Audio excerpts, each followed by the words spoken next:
Olá, bom dia! Seja bem-vindo ao programa Palavras de Vida da Arquidiocese do Rio de Janeiro.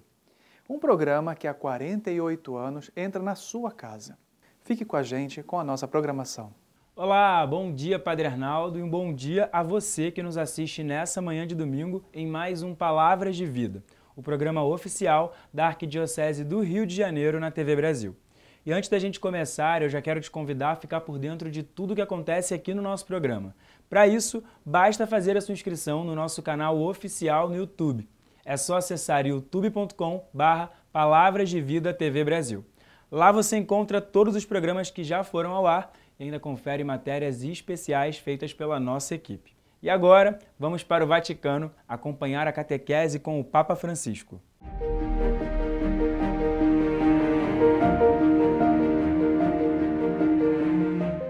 Nel nome del Padre, del Figlio e dello Spirito Santo.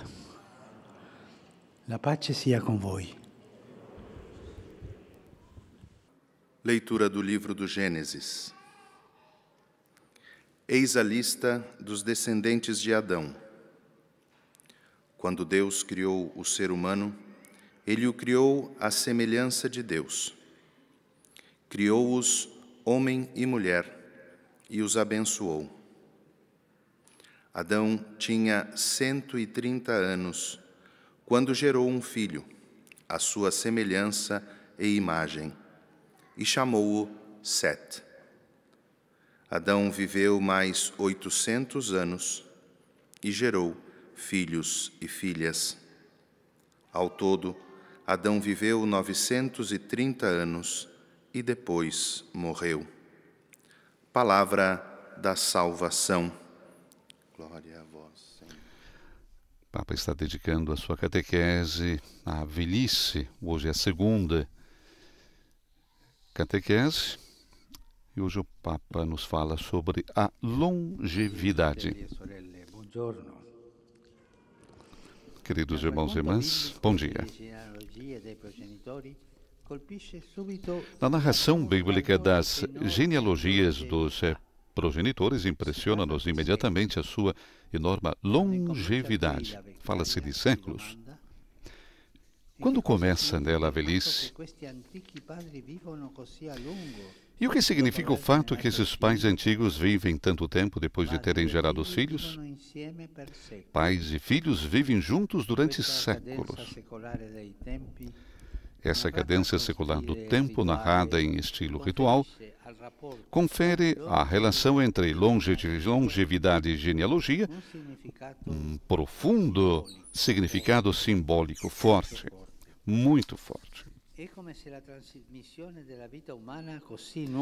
se a transmissão da vida humana, tão nova no universo criado, exigisse uma iniciação lenta e prolongada. Tudo é novo no início da história, de uma criatura que é espírito e vida, consciência e liberdade, sensibilidade e responsabilidade. A nova vida, a vida humana imersa na tensão entre a sua origem, a imagem e semelhança de Deus, e a fragilidade da sua condição mortal, representa uma novidade a ser descoberta. Requer um longo período de iniciação no qual o apoio recíproco entre gerações é indispensável para decifrar experiências e enfrentar os enigmas da vida. Durante esse longo período de tempo, a qualidade espiritual do homem é também lentamente cultivada. Num certo sentido, cada passagem de época na história humana representa-nos esta sensação. É como se tivéssemos de voltar ao início das nossas perguntas sobre o sentido da vida. Quando o cenário da condição humana parece repleto de experiências novas e questões inéditas. Certamente a acumulação de memória cultural aumenta a familiaridade necessária para lidar com novas passagens. Os tempos de transmissão são mais curtos, mas os tempos de assimilação requerem sempre paciência. O excesso de velocidade que agora obceca todas as fases da nossa vida torna cada experiência mais superficial e menos nutriente. Os jovens são vítimas inconscientes desta divisão entre o tempo do relógio, que quer ser queimado, e os tempos da vida, que requerem uma adequada fermentação. Uma vida longa permite experimentar esses longos tempos e os danos da pressa. A velhice certamente impõe ritmos mais lentos, mas não são apenas tempos de inércia. De fato, a medida desses ritmos abre para todos espaços de significado da vida desconhecidos pela obsessão da velocidade. A perda de contato com os ritmos lentos da velhice fecha esses espaços para todos. Foi nesse contexto que quis instituir a festa dos avós, no último domingo de julho. A aliança entre as duas gerações extremas da vida, crianças e idosos, também ajuda as outras duas, jovens e adultos, a criar laços entre si, para tornar a existência de todos mais rica e humanitária. É necessário diálogo entre as gerações. Se não existe diálogo entre jovens e adultos, cada geração permanece isolada e não pode transmitir a mensagem. Pensemos num jovem que não está ligado às suas raízes, que são os avós, não recebe a força como a árvore, a força da raiz, e vai crescer mal, doente, vai crescer sem referência. Por isso, é preciso buscar, como uma exigência humana, o diálogo entre as gerações. E esse diálogo é importante entre avós e netos, que são os dois extremos. Imaginemos uma cidade em que a convivência de idades diferentes seja parte integrante do projeto global do seu habitat. Pensemos na formação de relações afetuosas entre a velhice e a juventude, que irradiam sobre o estilo geral das relações. A sobreposição de gerações tornar-se-ia uma fonte de energia para um humanismo verdadeiramente visível e vivível. A cidade moderna tende a ser hostil com os idosos, e não, por acaso, também para as crianças. Essa sociedade que tem esse espírito do descartável, descarta tantas crianças não desejadas e também os idosos. Descarta, não servem. Vão para a casa dos idosos, o asilo, e ficam ali. A velocidade coloca-nos numa centrifugadora que nos varre como confetes. Perdemos completamente de vista o todo. Cada um agarra-se ao seu pedacinho, flutuando sobre os fluxos da cidade-mercado, para a qual ritmos lentos são perdas e velocidade é dinheiro. A velocidade excessiva pulveriza a vida, não a torna mais intensa. A sabedoria é preciso perder tempo. Quando você volta para casa e vê o seu filho, a sua filha, criança, e perde tempo.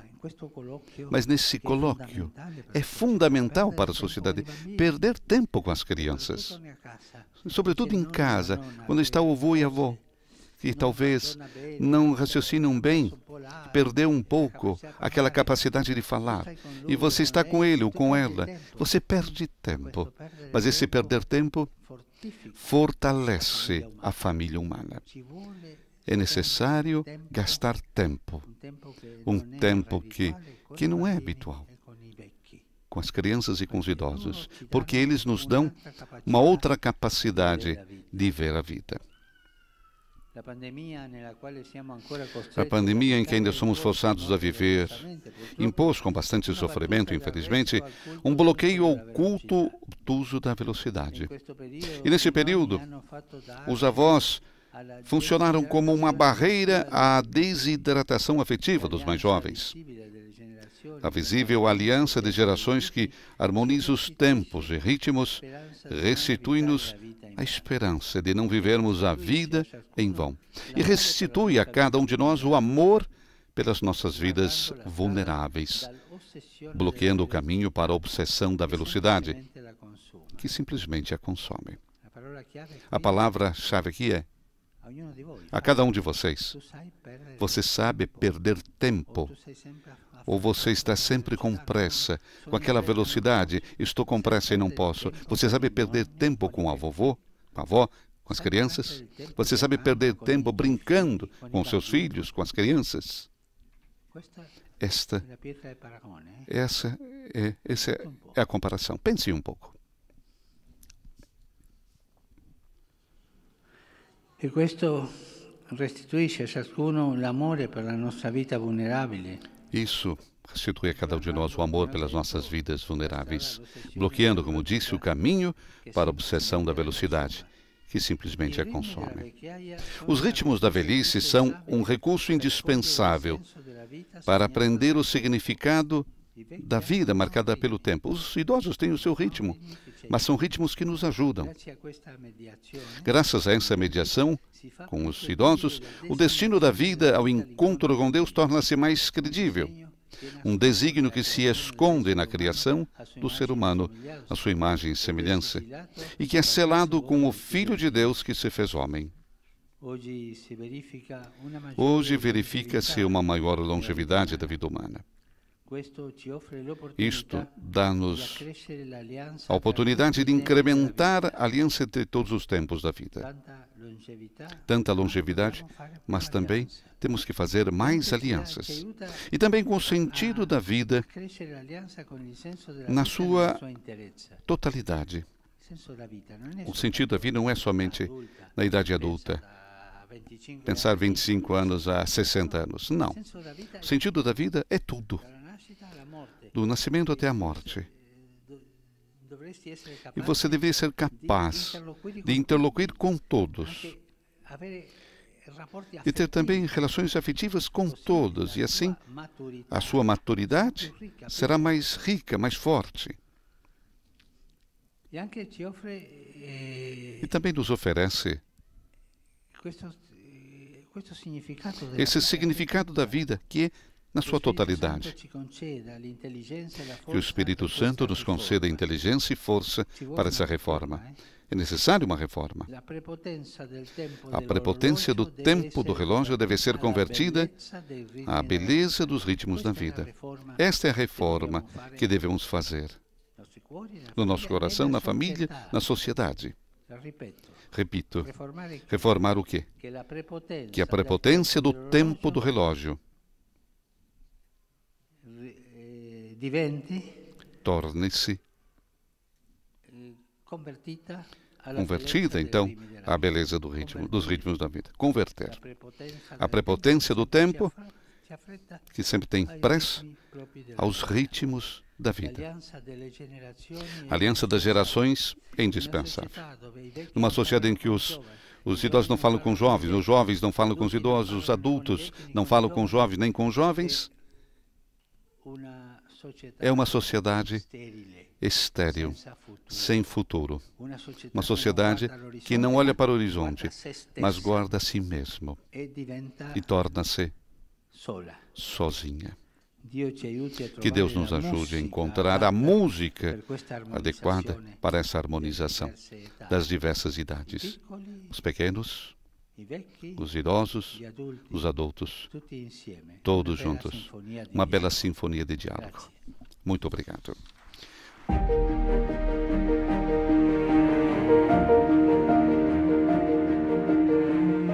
E nós continuamos no Vaticano, agora com notícias internacionais. Olá, Vinícius. Esta semana foi de retiro quaresmal para o Papa Francisco e, portanto, todas as audiências foram canceladas, inclusive a audiência geral da quarta-feira. Mas o pontífice não deixou de acompanhar os acontecimentos na Ucrânia, reforçando a frente diplomática. O Papa enviou 2 cardeais entre os refugiados da guerra, o cardeal polonês Konrad Krajewski e o cardeal canadense Michael Czerny. A sala de imprensa confirmou uma conversa conversa telefônica entre o secretário de Estado Vaticano, cardeal Pietro Parolin, e o ministro das Relações Exteriores da Rússia, Sergei Lavrov. O cardeal reiterou o que o Papa Francisco tem repetidamente solicitado, ou seja, o fim dos combates. Vamos recordar alguns apelos do pontífice. La guerra è una pazzia.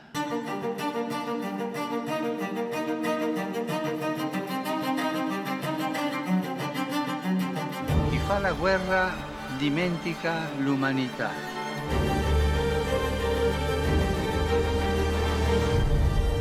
E com'è triste quando persone e popoli pensano a farsi la guerra. Tacciano le armi. La regina della pace preservi il mondo dalla follia della guerra. Além de implorar o dom da paz, o Papa Francisco tem também outro pedido de intenção de oração para este mês de março: dar uma resposta cristã aos desafios da bioética. Recemos para que podamos dar una respuesta cristiana a los retos de la bioética. Evidentemente que la ciencia ha progresado y hoy día la bioética nos presenta una serie de problemas a los cuales tenemos que responder, no esconder la cabeza como el avestruz. Las aplicaciones biotecnológicas deben usarse siempre basándose en el respeto de la dignidad humana. Por ejemplo, no se puede tratar los embriones humanos como material desechable, de descarte. En esta cultura del descarte también entran ellos. No se puede. Extendiendo así esa cultura que hace tanto daño. O dejar que las ganancias económicas condicionen la investigación biomédica. Tenemos que comprender los cambios profundos con que se está produciendo, con un discernimiento aún más profundo, aún más sutil. No se trata de frenar el progreso tecnológico, no, hay que acompañarlo. Se trata de proteger tanto la dignidad humana como el progreso. Es decir, no podemos pagar el precio de la dignidad humana por el progreso. No, ambos van juntos y armónicamente juntos. Ante los nuevos desafíos que presenta la bioética, recemos para que los cristianos, mediante su oración y su acción social, promuevan la defensa de la vida.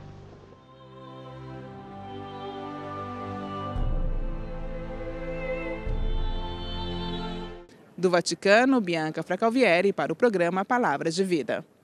E na semana que vem voltamos com mais informações de Roma. No próximo bloco você confere as últimas notícias direto de Brasília no boletim Igreja no Brasil. Voltamos em instantes.